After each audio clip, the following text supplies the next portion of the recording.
Back in 2008, someone going by the name of Joseph Dark created a petition on the government's official public lobbying system. Make Jeremy Clarkson Prime Minister, it demanded, simply. By the time it closed, it had received 49,446 signatures. Clarkson was not made Prime Minister. In one sense, that demonstration of public approval is an extraordinary show of faith in Clarkson, the brash columnist and host of motoring programs. But in reality, it represents a very modest degree of support. It is about 0.15% of the 32 million odd votes that were cast at the last general election, and only a bit higher than Tory MP Robert Courts's mandate in Witney, 33,856 votes, the constituency where Clarkson's diddly squat farm, itself the subject of an Amazon documentary Clarkson's Farm, is located. If he were to launch a coup, it would not be a very well supported one. And yet there was a moment in 2015 when it almost felt like it would come to that. A tank, organised by the conservative blogger Guido Fawkes, was driven through central London, to the doors of the BBC's new broadcasting house in Portland Place. Atop it stood a figure dressed as the Stig, the legendary professional driver from Top Gear, clutching a petition, another petition, demanding that Clarkson be reinstated following his axing from the show. Perhaps more striking even than its delivery via British FV433 Abbott armoured vehicle, was the fact that this petition had broken 1 million signatures.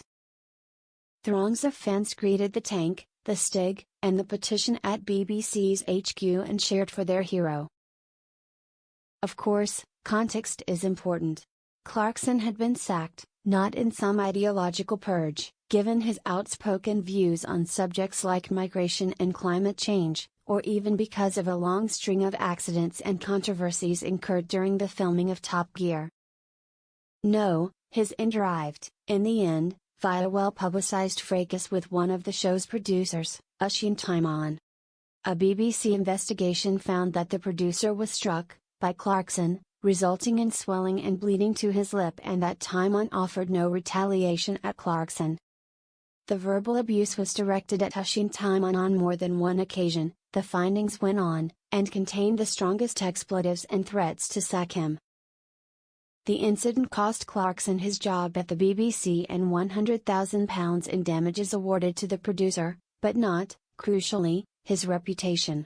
This week, the Grand Tour, Amazon Prime's lavish motoring show featuring the heralded Top Gear trio of Clarkson, Richard Hammond, and James May, returns for the penultimate adventure of its final series, a race across the Sahara.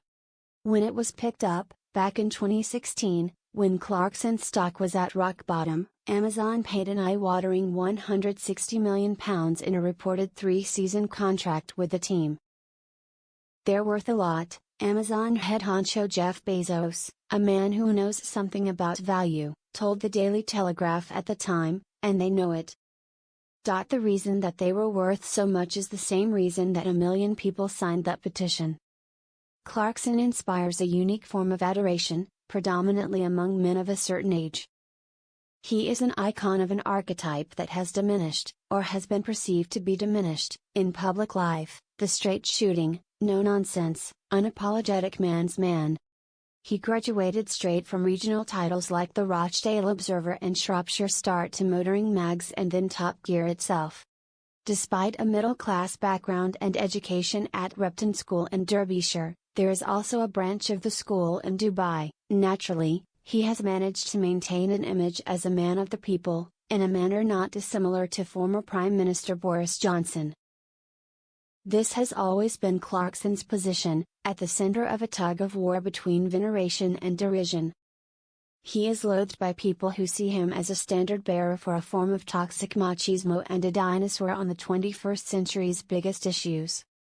Jokes made on Top Gear and the Grand Tour have regularly been decried as homophobic, while his writing has flirted with sexism and racism, culminating, infamously, in a column published in The Sun in 2022 in which he wrote that he was dreaming of the day when the Duchess of Sussex, Meghan Markle, is made to parade naked through the streets of every town in Britain while crowds chant, "Shame!"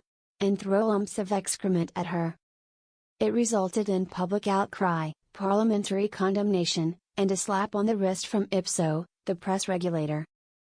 Even Rishi Sunak, a man who prizes political expediency over all else, mumbled halfway to a critique by saying that language matters.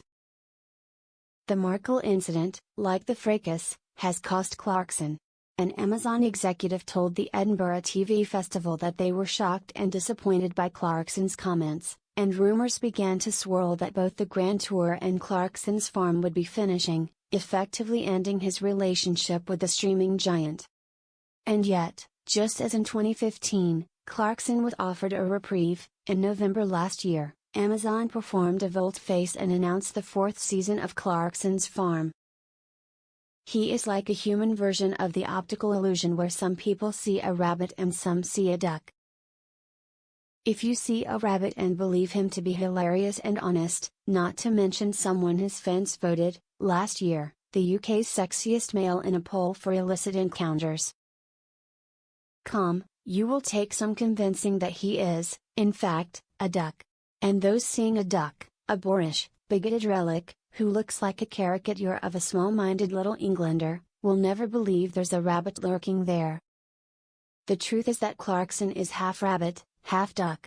A delicious hybrid animal that he would undoubtedly advocate the shooting of, followed by its preparation in a rich, gout-inducing sauce.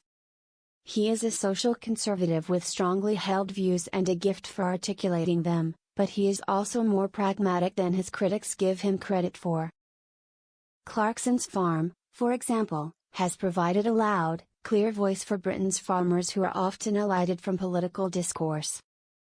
If it weren't for his tendency towards a self-immolating form of nastiness, whether administered via fist or pen, there would be much to admire about Clarkson.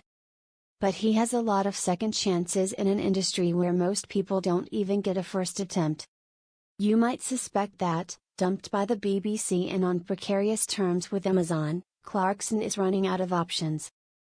But, for better or worse, he's a survivor. And if even 0.15% of the electorate would advocate for you, a TV presenter and hack columnist, to be Prime Minister, you've got a bargaining chip that will open a lot of doors. Somehow, the end of Clarkson's latest venture into the high-octane world of supercars feels, not like a career explosion, but just another bombshell to end on.